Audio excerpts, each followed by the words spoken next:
Hi, this is DJ Ken J. I'm here with another product review for you today. The product I'm going to review is the Xvive U3D dual wireless system for audio. This is a wireless system that will let you turn your corded mics into wireless mics, or you can use it to transmit audio from your mixer to your speaker or a camera if you need it for that purpose, or any other purpose where you need to transmit audio wirelessly. One thing that I will note is if you're using it for microphones, your microphone has to be either a dynamic microphone or a condenser microphone with power. This unit will not transmit or supply 48 volt or phantom power to a microphone.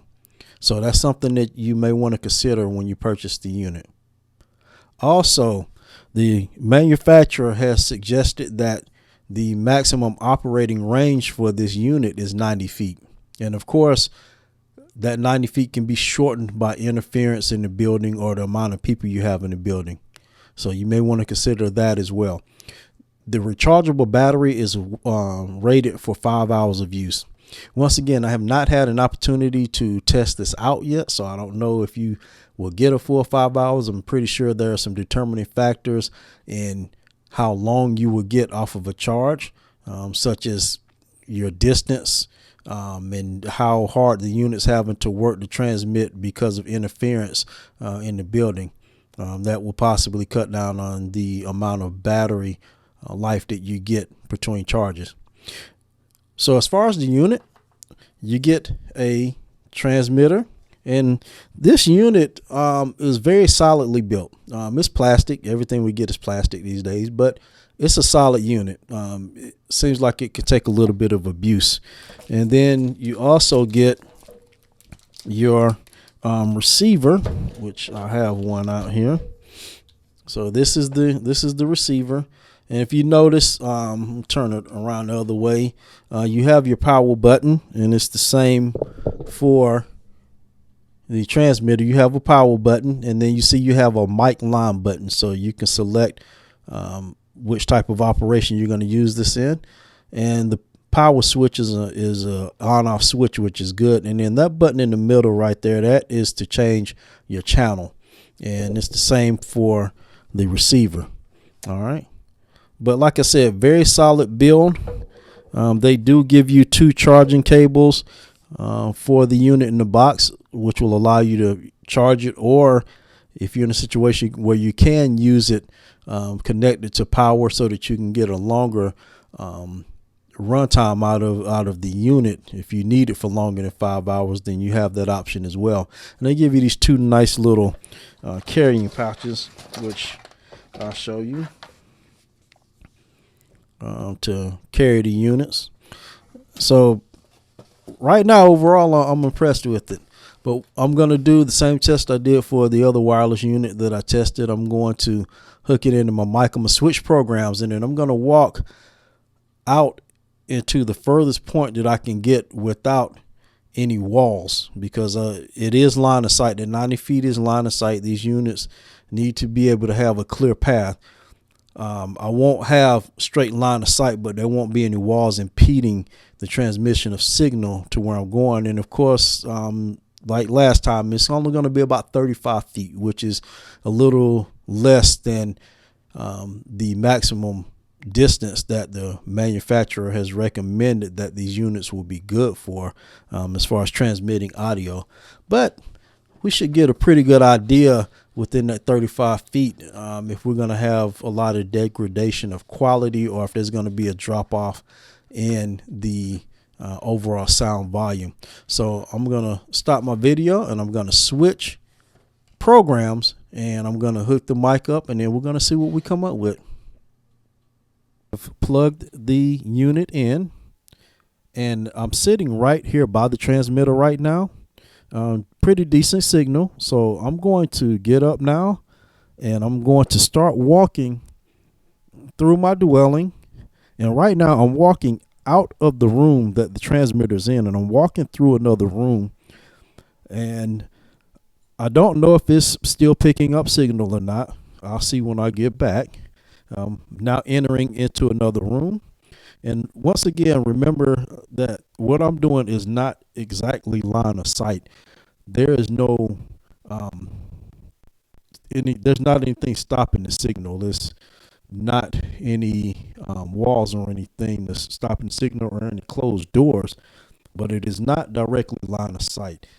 I'm at the furthest point that I can be away from the receiver right now, which, like I said, is about 35 feet. So I'm still talking. Don't know if it's still picking up or not. I won't know till I go back into the room. So now I'm on my way back into the room, and I'm continuing to talk so that as I get closer to the receiver, I'll know if it's been picking up good and if it gets better as I get closer, which naturally it will. But I also want to see if there are any drop-offs at any certain intervals while I'm using it. So I'm about now back in the room. And so as I look at my recording, it looks like it may have been pretty constant.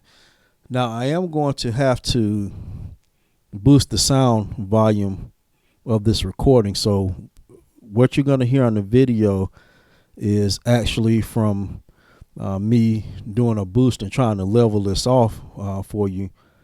But if there's any degradation of sound quality, meaning if there's any static or anything that started occurring as I got further away, that will be noticeable regardless of whether I boost the signal or not. I won't do anything to try to clean anything up, but I will boost it so that we have a nice, clean, stable audio signal on the video. I don't want you to have to turn it up and then once I start the video portion of it back, it blows you away. Okay. All right. So I'm going to stop recording now and I'm going to switch back to my video and my plugged in microphone.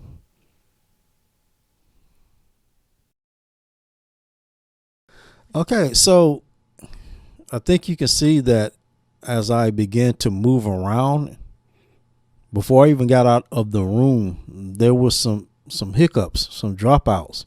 And as I got to the furthest part of my dwelling, it was constant dropouts. Now, I did not try it on a different channel. And that's one thing that you have to do when you're using wireless audio systems. You have to test different channels because whatever frequency that channel was using, there may be something in my dwelling that was interfering with it. So I'm going to be fair in my assessment and saying I did not try it on a different channel.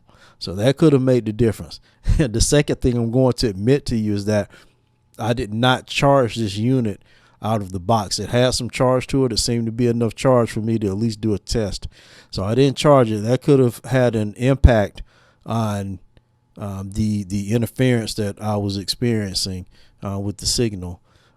So that gives you an indication that if you're going to be using it for some distance and is not exactly line of sight, you may want to utilize the power supplies.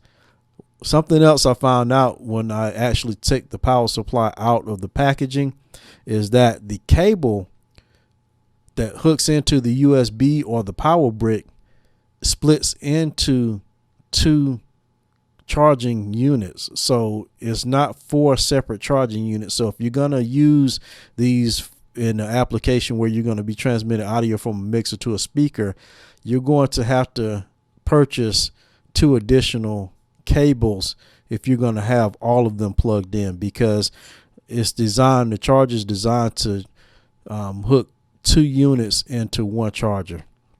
Not sure why they did that, but just giving you a piece of information that might be useful to you later. But overall, I didn't hear any static. It was just the constant dropouts. And I'm going to say that that is due to interference with the frequency and me needing to change the channel. So after I have an opportunity to use these in a live setting, I'll come back and do another review just out of fairness to this unit, because I kind of like the unit. It's a sturdy unit. The sound quality was good. I didn't hear any static, and that's more of what concerns me is when I use these units, if I hear static as opposed to dropping out. Most time those dropouts can be corrected by switching to a different channel. The unit does have 6 channels on it, and I only used one.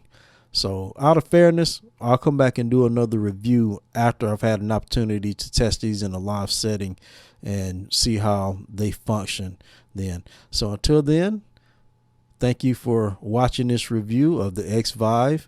And if you have any questions, please leave it in the chat and I will answer any questions you may have or reply to any comments that you may have. All right. Thank you once again. My name is DJ Ken J, signing out.